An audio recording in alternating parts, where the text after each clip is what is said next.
bịa nwaanyị a, everything is not content. It's not everything you talk on social media. Try to keep some secret for your own good. My dear, isụkwara oyibo ebe a. Everything bụ content.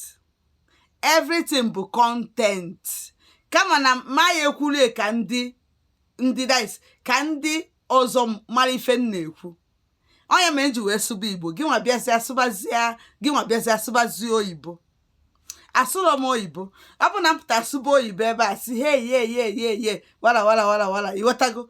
Then ndị ụmụ anụmanụ anyị nọ n'obodo fa amara ife m na-akọ. Ndị ọcha amara ife m na-akọ. Ndị uwe ojii amara ife m na-akọ. Ndị ifena, ndị Yoruba amara ife m na-akọ. Or ndị Hausa or whosoever the thing nwere ike i-consign amara ife m na-akọ. But asụrụ m oyibo. Content m bụ n'Igbo. So nwafọ Igbo bụ ife naanị ife m na-asụ. And gị nwe kwesịrị reply m with Igbo ka ghara ịma ife anyị na-akọ here. Anyị na-ekwu na-akparịkọta ụka na dice na mbala ezi ndị Igbo n'efere mba ụwa ndị Igbo. Ndị Igbo na ndị Igbo na-anụ ife m na-ekwu. Asụrụ m oyibo wee kọwaa ife m kọwara Igbo ka m sụrụ. And Igbo m sụrụ n'ime enu ọ bụla mmadụ ncha ghọtara ife m na-asụ.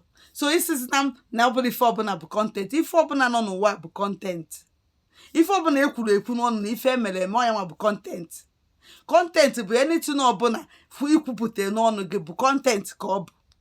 Ịghọtago. So ka gị nwazijezi sụbazịa n'oyibo like ya ịkọwabaziara ife nkwu n'oyibo na mụ asụ n'Igbo. Ndị Igbo bụ ife nụrụ ife nkwu. Then okwu mechie. So ịbịazi na asị m na ọ bụla ife ọbụla bụ content ije sụbazie ya n'oyibo ka amara ife ị na-ekwu. Ọkwa gị nwa kwuru na ọ bụ ọzịkwa m.